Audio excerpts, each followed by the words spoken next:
Hello and welcome you all in your history class. It's Deepak Tiwari, your teacher, here with a topic which is the Lord Mountbatten Plan.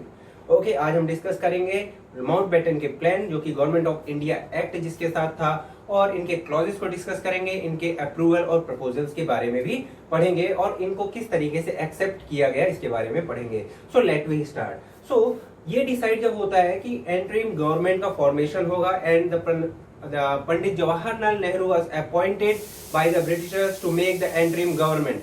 Interim government को बनाने के लिए पंडित जवाहरलाल नेहरू को appoint किया जाता है कि आप आइए और आप अपनी सरकार बनाइए एंटरिम गवर्नमेंट को. सो इसका विरोध अब कौन करेगा? जो आपके मुस्लिम लीग के नेता थे मोहम्मद अली जिन्ना. तो मोहम्मद अली जिन्ना इसका विरोध करते हैं कि हाँ, पंडित जवाहरलाल नेहरू अपनी एंटरिम गवर्नमेंट को ना बना पाए. देन इसी के साथ क्या होता है कि उन्होंने डिसाइड किया, मोहम्मद अली जिन्ना ने अनाउंस किया कि we will go for the direct action day. तो 16 अगस्त 1946 को उन्होंने डायरेक्ट एक्शन डे अनाउंस कर दिया कि हम इसका विरोध करते हैं और किसी भी तरह एंटरिम गवर्नमेंट का फॉर्मेशन पंडित जवाहरलाल नेहरू के साथ ना हो. सो इसीलिए अब यहाँ पे एक और इंसिडेंट होता है कि संविधान जो आपकी कॉन्स्टिट्यूशनल असेंबली होती है, जो उसकी कॉन्स्टिट्यूशन असेंबली होती है, उसकी मीटिंग होती है, तो उसमें भी जो मुस्लिम लीग के जो नेता होते हैं वो बॉयकॉट कर जाते हैं और वो उसमें पार्टिसिपेट नहीं करते हैं. तो कुल मिला के ये मुस्लिम लीग का प्रदर्शन खिलाफ था कि हाँ, हम इसमें भारत के साथ या उसकी यूनिटी के साथ नहीं खड़े होंगे, हमको कांग्रेस के साथ काम करना ही नहीं है. तो इसी के साथ ये अपना मॉब ये भी करते हैं, जिसकी वजह से बहुत सारे आपकी ब्रूटल डेथ भी होती है, दंगे फसाद होते हैं, और बंगाल खास तौर से ऐसा प्रोविंस होता है जिसमें बहुत सारे दंगे होते हैं. देन उसी समय जो पीएम एटली, जो प्रधानमंत्री होते हैं ब्रिटिश के, पीएम एटली, वो अनाउंसमेंट एक करते हैं 20 Feb 1947. और वो अनाउंसमेंट क्या थी? ये अनाउंसमेंट थी कि 30th जून 1948 वो एक लास्ट डेट होगी जब जो पूरे की पूरी पावर थी ये हैंडओवर कर दी जाएगी, ट्रांसफर कर दी जाएगी. ठीक है, यानी ब्रिटिश ट्रांसफर कर देंगे अपनी पूरी पावर, ठीक है, उस सत्ता को, उस एंटरिम गवर्नमेंट को जो अभी फॉर्मेशन जिसका होना था. तो ये डिसाइड हुआ. तो यानी कि उन्होंने अनाउंसमेंट किया हाउस ऑफ कॉमन्स से. ठीक है, हाउस ऑफ कॉमन्स से. किसने? पीएम एटली ने, जो उस समय ब्रिटिश के इंग्लैंड के पीएम थे. उन्होंने अनाउंसमेंट किया ऑफ 20 Feb 1947. ये डिसाइड किया कि हाँ, यहाँ पर जो आखिरी डे होगा वो 30th जून होगा. 30th जून 1948 में जो पावर थी वो हैंडओवर कर दी जाएगी, ट्रांसफर कर दी जाएगी एंटरिम गवर्नमेंट को. देन इसका भी पूरी तरीके से विरोध किया गया. ठीक है, किसको? किसने? मुस्लिम लीग ने. क्यों? क्योंकि मुस्लिम लीग यहाँ पर अभी डिवीजन चाहता था, यहाँ पर पार्टीशन चाहता था. बट तो क्योंकि जो मुस्लिम लीग था उसने डायरेक्ट एक्शन डे इंट्रोड्यूस किया, अनाउंस किया था, जिसके चलते बहुत ज्यादा दंगे फसाद हुए. तो उसी समय लॉर्ड माउंटबेटन को, ठीक है, यहाँ पर जो पीएम एटली है उसने लॉर्ड माउंटबेटन को as a governor general India का अपॉइंट किया. ठीक है, इंडिया का गवर्नर जनरल अपॉइंट करते हैं लॉर्ड वेवल के अगेंस्ट, यानी लॉर्ड वेवल की जगह पर इनको अपॉइंट किया गया इंडिया का गवर्नर जनरल. और ये डिसाइड किया गया, पहली बात तो मैं आपको बता दूं कि ये इंडिया के 34th गवर्नर जनरल थे. कौन? Lord Mountbatten. देन इसके बाद क्या होता है कि ये डिसाइड किया गया कि लॉर्ड माउंटबेटन की अध्यक्षता में एक पार्टीशन काउंसिल का या पार्टीशन बोर्ड का एस्टेब्लिशमेंट होगा, जो ये डिसाइड करेगी कि सत्ता को किस तरीके से सौंपना है. देन ये डिसाइड किया किसने? अब लॉर्ड माउंटबेटन ने ये डिसाइड किया कि 15 अगस्त 1947 आखिरी दिन होगा जिसमें कि पूरी पावर को ट्रांसफर कर दिया जाएगा to the government, the constitutional assembly of the India को पूरा ट्रांसफर ऑफ पावर कर दिया जाएगा. क्यों? क्योंकि जिस तरीके के हालात थे, दंगे फसाद हो रहे थे, उस समय इंडिया का पार्टीशन होना बहुत जरूरी था. बिकॉज मुस्लिम लीग वो इस बात पर अड़ा हुआ था कि हमारा पाकिस्तान एक नया और एक अलग मुल्क होना चाहिए. ठीक है. देन अब एक ये बात भी होती है कि कांग्रेस का एक प्रतिनिधि, ठीक है, कांग्रेस के जो आपके मेंबर्स होते हैं उनमें से 2 लोग को अपॉइंट किया जाता है, पंडित जवाहरलाल नेहरू और सरदार वल्लभ भाई पटेल को, जिन्होंने ज्वाइन किया. और ये अनाउंस किया 3 जून को. इन्हीं के साथ मिलकर 3 जून को माउंटबेटन ने 3 जून 1947 में लॉर्ड माउंटबेटन ने अनाउंस किया अपने प्लान को, जिसको आज हम द लॉर्ड माउंटबेटन प्लान के नाम से जानते हैं, प्रपोजल के नाम से जानते हैं. तो 14 जून 1947 को एक बैठक, एक मीटिंग भी ऑर्गेनाइज की जाती है दिल्ली में, ठीक है, और जिसमें गोविंद बल्लभ पंत ने ये प्रपोजल जो था पार्टीशन का दिया। किसने? गोविंद बल्लभ पंत ने, जो दिल्ली में कॉन्फ्रेंस हुई वहां पर एक प्रपोजल दिया कि हाँ, पार्टीशन इज द ओनली की for the prosperity of the country. तो कंट्री अगर ढंग से चलनी है तो उसके लिए पार्टीशन बहुत इंपॉर्टेंट हो जाता है। तो ये प्रपोजल किसने दिया? ये प्रपोजल दिया गोविंद बल्लभ पंत ने। अब गोविंद बल्लभ पंत के साथ किसने अपना सपोर्ट दिया? सपोर्ट था पंडित जवाहरलाल नेहरू का, अबुल कलाम आजाद का और सरदार वल्लभ भाई पटेल का। इन्होंने इनके प्रपोजल को एक्सेप्ट किया, बट कुछ लोग ऐसे भी थे जिन्होंने इसके अगेंस्ट बोला कि नहीं, इसका डिवीजन नहीं होना चाहिए। वो थे खान अब्दुल गफ्फार खान, जिनको फ्रंटियर गांधी या सीमांत गांधी के नाम से भी जाना जाता है। हालांकि at that time Gandhi ji थे वो इस प्रपोजल को मानने के इच्छुक नहीं थे। उनके अनुसार कि इन्होंने ये विभाजन जो था, ये पार्टीशन था, उसको एक्सेप्ट नहीं किया था। और उन्होंने एक बात भी कही थी, मैं आपको बता दूं, उन्होंने ये बात कही थी कि यदि सारा भारत भी आग के लपटों में घिर जाए फिर भी पाकिस्तान नहीं बन सकेगा। तो यदि कांग्रेस विभाजन चाहती है तो वह मेरे मृत शरीर पर ही होगा, क्योंकि जब तक मैं जीवित हूं भारत में विभाजन नहीं होने दूंगा। तो इस बात से साबित हो जाता था कि गांधी जी कितने इसके अगेंस्ट थे, क्योंकि गांधी जी अभी तक जिस यूनिटी की बात करते आ रहे थे, हिंदू मुस्लिम यूनिटी की बात करते आ रहे थे, वो कहीं ना कहीं इस जगह पर धराशायी हो रही थी, और जिसके बेसिस पर, कम्युनल बेसिस पर यहाँ पर डिवीजन और पार्टीशन हो रहा था। अब हम बात करते हैं कि कौन कौन से क्लॉजेस थे। ये जो इन्होंने प्रपोजल दिया था लॉर्ड माउंटबेटन ने, इनके प्रपोजल क्या क्या थे, क्लॉजेस, कौन कौन से क्लॉजेस थे? पहला बात, पार्टीशन, ठीक है, पहला क्लॉज क्या था कि पार्टीशन, यानी पहला ही क्लॉज दे दिया partition, the country would be divided into the two dominions. जो कंट्री है वो दो डोमिनियंस, यानी आई पाकिस्तान और इंडिया, इंडिया और पाकिस्तान जैसे दो डोमिनियंस होंगे, पार्टीशन इनके बीच में होगा। The second is to establish the boundary commission. पहली बात तो पार्टीशन होगा, और दूसरा बाउंड्री कमीशन इस्टेब्लिश किया जाएगा। और बाउंड्री कमीशन क्या करेगा? बाउंड्री कमीशन दोनों डोमिनियंस, ठीक है, अगर पार्टीशन होता है तो दोनों ही डोमिनियंस के बीच में बाउंड्रीज को, उनकी सीमाओं को डिसाइड करेगा, ठीक है, कि किसकी टेरिटरी में कितनी चीजें आ रही हैं और कौन से आपके लेटेस्ट और या लास्ट जिले कस्बे होने चाहिए। तो boundary commission was established, would be established by under the proposal. Then the third one is relation between dominions. तो दोनों जो डोमिनियंस हैं इंडिया और पाकिस्तान के बीच में कैसे रिलेशन रहेंगे, वो चाहे तो इंडिया और पाकिस्तान जो दोनों नए पार्टीशन कंट्रीज बन रही थी, डोमिनियंस थे, तो वो चाहे तो अपने आपस में रिलेशंस रख सकते हैं, चाहे तो नहीं रख सकते हैं। और इंग्लैंड का जो कॉमनवेल्थ है उसके साथ भी ये रिलेशन चाहे तो रखे चाहे तो ना रखे, वो पूरी तरीके से इंडिपेंडेंटली सोच सकते हैं कि चाहे वो आगे चल के रिलेशन रखे या ना रखे। Then the fourth about the princely state.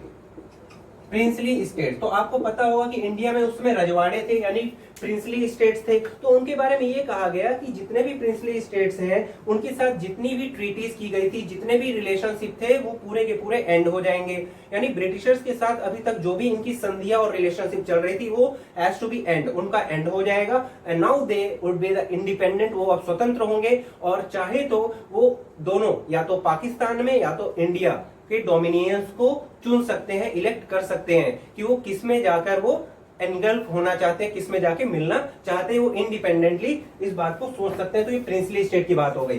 Then fifth is the Bengal. सबसे बड़ा मुद्दा होता है बंगाल एंड पंजाब का। तो बंगाल और पंजाब जो होता है, जो पार्टीशन ऑफ बंगाल और Punjab was proposed provided that the legislative assemblies of the two provinces decided in favour of the partition. यानी कि जो प्रांतीय विधानसभाएं होती है पंजाब और बंगाल की, उनके दो अलग अलग यानी पृथक यानी कि अलग अलग जो हिस्से होंगे। हिस्से कैसे होंगे? यानी एक होगा मुस्लिम कम्युनिटी वाला जिला स्टेट और एक होगा जिसमें मुस्लिम नहीं होते। तो इस आधार पर, ठीक है, तो बंगाल और पंजाब, लोग बंगाल और पंजाब का जो पार्टीशन था वो इस तरीके से होना था कि इसमें जो है हिंदू या अदर अलग हो जाए और मुस्लिम जो थे वो अलग टेरिटरी में रहे, ठीक है। तो इसके आधार पर बंगाल का विभाजन हुआ। इसीलिए बंगाल जो है, ईस्ट बंगाल जो है, ईस्ट बंगाल में डिवाइड हुआ। अब ईस्ट बंगाल को थे, उसकी मेजोरिटी किसकी थी? मुस्लिम्स की, जिसको हम बांग्लादेश के नाम से जानते हैं, ठीक है। और पंजाब में जो आपका सिंध पंजाब था, ये जो सिंध एरिया था पंजाब में, ये किस में चला गया, ये मेजोरिटी किसकी थी, मुस्लिम की, इसीलिए वो पाकिस्तान में चला गया। और बाकी जगह जिसमें सिख थे पंजाब के, वो इंडियन टेरिटरी में आ गया। तो इसके आधार पर इसका डिवीजन हुआ। अब मैंने सिंध और बलूचिस्तान की बात की, तो सिंध और बलूचिस्तान इंडिपेंडेंट थे कि वो किसमें जा सकते हैं, यानी कि ये उसके सीधे उनको डिसाइड करना था सिंध और बलूचिस्तान को कि वो पाकिस्तान में जाए कि इंडिया में जाए। हालांकि सिंध और जो बलूचिस्तान है वो किस में चले गए, पाकिस्तान में। क्यों? क्योंकि वहां पर मुस्लिम मेजोरिटी थी। देन अब नॉर्थ वेस्ट फ्रंटियर की अगर बात आती है, तो नॉर्थ वेस्ट फ्रंटियर की अगर बात करें तो इसमें अब नॉर्थ वेस्ट फ्रंटियर कौन सा था, जैसे गुजरात के एरिया हो गए, ठीक है, गुजरात के कुछ प्रदेश आते हैं और पंजाब के कुछ हिस्से भी आते हैं। तो उनको ये डिसाइड करना था कि आप चाहे तो इंडिया में जाके डोमिनियन में हो जाए या तो फिर पाकिस्तान में आप ऑप्ट करें। तो उनको इंडिपेंडेंटली लिव कर दिया गया और उसमें यह बोला गया कि लोगों से जनमत संग्रह यानी कि वोटिंग सिस्टम लगाया जाए कि लोग वोट कर सके कि हमें इंडिया के साथ रहना है कि पाकिस्तान के साथ रहना सकता है। Then plebiscite is to be has to be held, यानी प्लेबिसिट यानी कि जो चुनाव है वो किया जाना था। यानी लोगों के पास ये स्वतंत्रता थी कि अपनी बातों को रख सके कि किसके में आपने जाना है, इंडिया में जाना है कि पाकिस्तान डोमिनियन में जाना है। देन अब बात आती है सिलहट। सिलहट एक इंपॉर्टेंट जगह जो कि असम में थी। तो सिलहट क्योंकि एक ऐसा डिस्ट्रिक्ट था which was the majority of Muslims, जहां पे मुस्लिम्स की मेजोरिटी थी और उनको ये डिसाइड करना था कि वो ईस्ट बंगाल, अब देखिए वही बात आ गई, वो ईस्ट बंगाल में जाते कि असम में रहना है। तो असम में कौन रह गए, असम में वो रह गए जो मुस्लिम मेजोरिटी नहीं थे, यानी हिंदूस और अदर्स। और जो सिलहट के मुस्लिम मेजोरिटी थे वो कहां पे चले गए, वो आपके ईस्ट बंगाल में चले गए, यानी जिसको हम बांग्लादेश के नाम से जानते हैं, ईस्ट पाकिस्तान, ठीक है। वो उसमें जाके डोमिनियन एज उनको चुना। देन अब बात आती है कॉन्स्टिट्यूशनल असेंबली, कॉन्स्टिट्यूएंट असेंबली। अब देखिए इसके बारे में क्या बोला गया कि कॉन्स्टिट्यूएंट असेंबली जो अभी एग्जिस्ट कर रही है वो काम करती रहेगी, ठीक है, जब तक कि इंडियन जो इंडिपेंडेंस एक्ट 1947 नहीं आता तब तक ही। तो जब तक पार्टीशन नहीं होता तब तक की अभी तक की जो फ्रेम्ड कॉन्स्टिट्यूएंट असेंबली है विच इज वर्किंग नाउ, तो वो एज इट इज वो वर्क करती रहेगी। Now the soon after the partition, और जैसे ही पार्टीशन होता है तो इंडिया की अगर बात करें तो वो अपनी कॉन्स्टिट्यूशनल असेंबली बना सकती है। और साथ ही साथ में पाकिस्तान की अगर बात करें तो पाकिस्तान में एक नई कॉन्स्टिट्यूशनल असेंबली ऑर्गेनाइज करनी थी, कंडक्ट करनी थी, जो कि उसके संविधान यानी कॉन्स्टिट्यूशन को लिखेगी। ये बात की गई कि सेपरेट कॉन्स्टिट्यूशनल असेंबली होगी, किसकी, पाकिस्तान की। पाकिस्तान की एक सेपरेट कॉन्स्टिट्यूशनल असेंबली होगी जो कि पाकिस्तान के लिए कॉन्स्टिट्यूशन को फ्रेम करेगी, डिजाइन करेगी। Now the 10th was the transfer of power, the transfer of power. तो ट्रांसफर ऑफ पावर की बात की वुड नॉट टेक प्लेस, यानी जून 1948 में नहीं, ओके, जून 1948 में जो पावर को ट्रांसफर होना था वो नहीं होगा, बल्कि उसके पहले होगा। कब होगा, 15 अगस्त 1947 विच वाज द डेट जिसको डिसाइड किया गया कि जिसमें हम पूरी तरीके से पावर का ट्रांसफर कर देंगे। तो ये कुछ क्लॉजेस थे, these are the clauses or the proposals by the Lord Mountbatten which was the 34th Governor General of India, ठीक है। तो these clauses or the proposals are important for your examination purpose, तो इसके आपको clauses को याद करना है one by one। There are the 10 or 11 proposals, तो उनको आपको point to point यूज करना है। Then let's move for the acceptance of the plan। अब देखते हैं कि इस प्लान को कैसे एक्सेप्ट किया गया और किस हद तक एक्सेप्ट किया गया, यानी कि जो मुस्लिम लीग थी उसने किस तरीके से उसको एक्सेप्ट किया। सबसे पहली बात है एक्सेप्टेंस की, तो भाई ठीक है, both Muslim league and Congress has accepted, तो इसको दोनों ने ही एक्सेप्ट किया। लेकिन जो प्रपोजल था उसको पूरी तरीके से क्या था कि पहली बात तो नॉन कोऑपरेटिव व्यू था, नॉन कोऑपरेटिव थी। कौन, ये आपकी मुस्लिम लीग। तो मुस्लिम लीग जो है कोऑपरेटिव नहीं थी, उसका जो एटीट्यूड था लीग का वो कोऑपरेशन वाला नहीं था, क्योंकि वो कांग्रेस के साथ बिल्कुल भी काम करना नहीं चाहती थी। बट उसने कांग्रेस के साथ ये एक्सेप्ट इसलिए किया क्योंकि वो पहले से ही पाकिस्तान जैसा एक अलग राष्ट्र, एक अलग स्टेट चाहती थी। देन उसके साथ ही आपको पता होगा कि कम्युनल राइट हुए, ठीक है, कम्युनल राइट्स हुए। कम्युनल राइट्स क्योंकि डायरेक्ट एक्शन डे 16 ऑफ अगस्त 1946 में मोहम्मद अली जिन्ना ने अनाउंस किया कि हम किसके लिए जाएंगे, डायरेक्ट एक्शन डे के लिए जाएंगे, यानी सीधी कार्यवाही दिवस की नहीं, अब हमको पाकिस्तान जैसा अलग मुल्क चाहिए ही, हम बिल्कुल भी एडजस्ट नहीं कर पा रहे हैं यहाँ पे, ना ही हम एडजस्ट करना चाहते हैं। तो कम्युनल राइट्स होते हैं, और कम्युनल राइट्स जैसी स्थिति को जब हो रही होती है तो बहुत सारे दंगे फसाद होते हैं, बहुत सारी जान जाती है, ठीक है, जिसकी वजह से मजबूरन कांग्रेस को ये एक्सेप्ट करना ही पड़ता। ठीक है भाई, मुस्लिम लीग तो चाहती थी कि एक्सेप्ट हो, लेकिन कांग्रेस भी इसके फेवर में चली गई। Then to get rid the undemocratic procedure, to get rid of undemocratic procedure, इसका मतलब है कि अभी तक जो ब्रिटिश रूल चल रहा था वो क्या कर रहे थे, डिवाइड एंड रूल की पॉलिसी चल रही थी। धीरे धीरे वो क्या कर रहे हैं कि ये जो पूरा डेमोक्रेटिक फ्रेमवर्क था उसके तो अगेंस्ट में ही थे, ठीक है, तो उसको पूरी तरीके से खोखले करते चले जा रहे थे, ठीक है, तो जिसकी वजह से जो डेप्थ बढ़ती चली गई एंड डेमोक्रेटिक प्रोसीजर की, तो लोग चाहते कि नहीं, अब ब्रिटिश रूल का अंत हो और एक डेमोक्रेटिक फ्रेम ऑफ गवर्नमेंट बने, यानी डेमोक्रेटिक तरीके से आगे इस स्टेट को रूल किया जाए। तो अभी तक जो चीजें चल रही थी अनडेमोक्रेटाइज तरीके से, अब पार्टीशन इसलिए जरूरी था कि भले हमें पार्टीशन करना पड़ रहा है, लेकिन इसके बाद हम democratic form of government manufacture करेंगे। Then the fourth one is the immediate end of British rule, immediate end of British rule। अब इतने सारे लगभग 200 साल हो गए थे रूल करते हुए, तो लोग परेशान तो थे, ठीक है, अब इतनी सारी परेशानी के बाद अगर ये चारा मिलता हो कि ठीक है पार्टीशन, भले हिंदू और मुस्लिम अलग हो जाए लेकिन पार्टीशन मिल रहा है, पार्टीशन भले मिल रहा है, लेकिन उसके बाद कहीं कम हम ब्रिटिश रूल से तो हमको स्वतंत्रता मिल रही है, हम इंडिपेंडेंट हो रहे हैं, तो अभी तक जो कह सकते हैं कि पार्टीशन इसलिए भी जरूरी था, भले हमको पार्टीशन करना पड़ा, लेकिन हम ब्रिटिश रूल से क्या पा गए, हमने इंडिपेंडेंट पा ली, इसलिए तुरंत ही अच्छा है कि तुरंत ही ब्रिटिश रूल यहाँ पे खत्म हो, भले हमको पार्टीशन सहना पड़े। नाउ इसके बाद जो है, क्योंकि अब इस एक और चीज बचती है कि इसका एक्सेप्टेंस, यानी कि इसलिए भी जरूरी था क्योंकि अगर और भी ज्यादा देर होती, तो आपको पता है कि कम्युनल राइट्स वैसे भी हो रहे थे, तो अगर और भी ज्यादा देर होती पार्टीशन में, तो उम्मीद ये थी कि इंडिया में सिविल वॉर हो जाता या कम्युनल राइट्स और ज्यादा बढ़ जाते और इतने बड़े पैमाने पे होते कि सिविल वॉर्स हो जाते, इसलिए ये प्रपोजल एक्सेप्ट कर लिया गया। हालांकि शुरुआत में गांधी जी और उनके कुछ नेता इस बात से एक्सेप्टेंस में नहीं थे, लेकिन बाद में इनको भी एक्सेप्ट करना ही पड़ा मजबूरन, क्योंकि इनको भी पता था कि कम्युनल राइट्स होते ही चली जा रही है।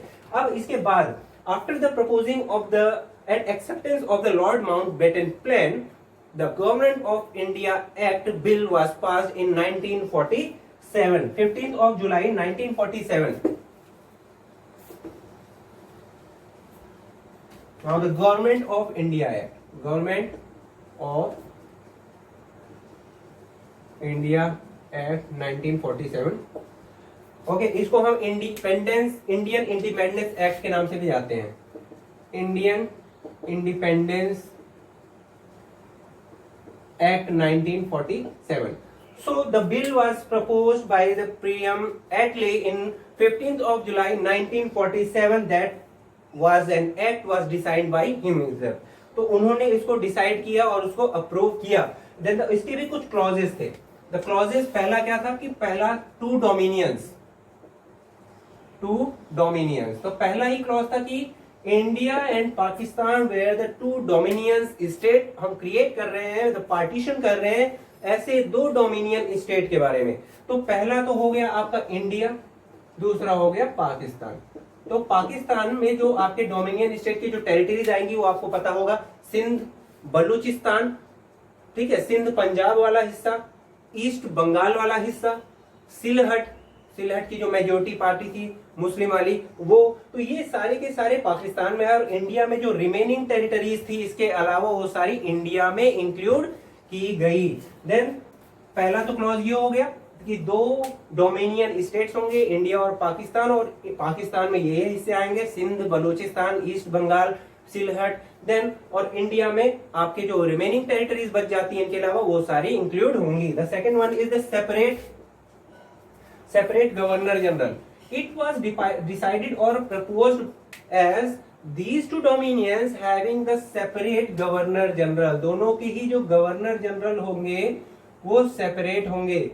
Both the dominions having the separate governor general and he will be functioning as the constitutional head, और वो संवैधानिक हेड होगा, कॉन्स्टिट्यूशनल हेड होगा. But it is also proposed that वो तभी एक्ट करेगा by the action or the advice of their ministers. तो जो भी गवर्नमेंट होगी उसके मिनिस्टर्स के द्वारा जो एडवाइस किया जाएगा वो उसी के तौर पर काम करेगा.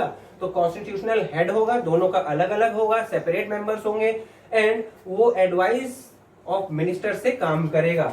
देन पावर की अगर बात करते हैं, power to constituent assemblies to make law. अब पावर किसके हाथ में दी गई? Constitutional assemblies. The power is to be given to the constitutional assemblies. Constitutional assembly वो होंगी जो कॉन्स्टिट्यूशन फ्रेम करेंगी. ठीक है, इंडिया और पाकिस्तान दोनों के लिए, हालांकि पाकिस्तान के लिए ज्यादा दबाव दिया गया. एंड ये जो असेंबलीज होंगी ये रिस्पॉन्सिबल होंगी to make the laws for the nations और द डोमिनियंस. तो दोनों डोमिनियंस के लिए ये लॉ मेकिंग आपकी बॉडी होगी कॉन्स्टिट्यूशनल असेंबली. ये इनको अधिकार दिए गए. यानी कि लेकिन जब तक फ्रेम नहीं होता है कॉन्स्टिट्यूशनल फॉर द पाकिस्तान और इंडिया, तो जो गवर्नमेंट ऑफ इंडिया एक्ट 1935 था उसके अकॉर्डिंगली वर्क होता रहेगा, यानी कि प्रशासन चलता रहेगा. Then fourth was the princely states become independent. अब जो चौथा क्लॉज है इसका वो प्रिंसली स्टेट्स, मैंने पहले आपको बात की कि इसके पहले जो माउंटबेटन प्लान के अकॉर्डिंग जो प्रपोजल दिया गया था that was all the princely states, जिसके साथ थी जितनी भी ट्रीटीज थी और relationship with the britishers has to be end, उसको एंड कर दिया जाएगा. Then they would be freed. वो अब फ्री हो जाएंगे, इंडिपेंडेंट हो जाएंगे, और चाहे वो उसमें ज्वाइन करें चाहे उसमें ज्वाइन करें. बट कुछ ऐसे हिस्से थे जैसे कस्टम्स हो गया, ट्रांजिट्स हो गया एंड कम्युनिकेशंस हो गया, वो गवर्न करेगी आपकी कौन? उस समय गवर्नमेंट. ठीक है, यानी कि कॉन्स्टिट्यूशनल असेंबली. लेकिन उसके बाद सारी स्थिति किसके? प्रिंसली स्टेट्स के हाथ में आएगी. अगर वो डोमिनियन के हाथ पे चला जाता है तो अंडर द डोमिनियन वो रूल कर सकते हैं. ठीक है, अपनी रियासतों को मिला सकते हैं गवर्नमेंट के एंड में. Now the abolition of the office of the secretary of state, यानी कि एबॉलिश कर दिया है जो टाइटल एम्परर. ठीक है, अब एम्परर का जो टाइटल था और जो किंगशिप था यानी किंग ऑफ स्टेट, ये सारी की सारी जो टाइटल्स थे उसको रद्द कर दिया गया, उसको डिक्लाइन कर दिया गया, अबॉलिश कर दिया गया. यानी अब कोई भी एम्परर नहीं होगा, कोई भी किंग नहीं होगा. अब क्या होगी? सरकार होगी. कैसी सरकार होगी? डेमोक्रेटिक गवर्नमेंट होगी. Then sixth is the division of the Indian army. अब देखिए इंडियन आर्मी का भी और शेयरिंग ऑफ एसेट्स भी किया गया. अब इंडियन आर्मी को किस तरीके से डिवाइड किया गया? देखिए, जो भी इंडियन आर्मी के लोग या तो पाकिस्तान में सर्व करना चाहते थे या तो इंडिया में सर्व करना चाहते थे, वो कर सकते थे, उनके पास भी चॉइस था. उस तरीके से उसको भी डिवाइड कर दिया गया. तो इंडियन आर्मी का भी डिवीजन हो गया, division of army. Then seventh and the last clause was the safeguarding the interest of existing officers. ठीक है, जो भी सेफगार्ड प्रोवाइड करना है interest of the existing officers, यानी जो भी चीजें हैं. ठीक है, अब आगे चलकर कोई भी चीजें ब्रिटिश की तरफ से लागू नहीं होंगी, पूरी तरीके से खत्म कर दी जाएंगी. Only the constituent assembly. ठीक है, and the constitution of the dominion state, जो भी डोमिनियन स्टेट है उसके कॉन्स्टिट्यूशनल असेंबली डिसाइड करेगी कि फर्दर में कौन सी चीजें इंप्लीमेंट होनी है, किसके थ्रू होनी है और कैसे होनी है. देन इस सारे क्लॉजेस को लेकर after passing this act the government of India act और इंडियन इंडिपेंडेंस एक्ट 1947, इस एक्ट को प्रपोज किया गया. और उसके बाद वो समय आता है जब 14 अगस्त 1947 में पंडित जवाहरलाल नेहरू भाषण देते हैं और अनाउंस करते हैं कि हाँ अब हम फ्रीडम पा चुके हैं. देन मिड आपका जो नाइट होती है 1947 की, उसमें अनाउंस होता है कि India will be the independent state now. अब इंडिया एक इंडिपेंडेंट स्टेट है, कंट्री है. ठीक है, अब उसके वेलफेयर सीधे के सीधे इंडियंस के हाथ में आ जाते हैं. इस तरीके से 15 अगस्त 1947 को इंडियन इंडिपेंडेंस डे अनाउंस किया गया और मनाया गया. और इस चीजों को आपको इसमें काउंटर करना है. So this is an important chapter for you as examination purpose. इसमें आपके 2 ही क्वेश्चंस इंप्लीमेंट होंगे। जैसे first one is what was the approval और the proposal of the Mountbatten plan, its clauses, ठीक है। और इसी के साथ इंक्लूड किया जा सकता है फॉर द एक्सेप्टेंस, इसको किस तरीके से एक्सेप्ट किया गया। Then the Indian independence act 1947, the clauses only, ठीक है। Then you have to follow both these questions properly, write down or pen down in your notebook. Okay, I'll be coming back for the new topic in the later videos. Till then, take care and bye bye.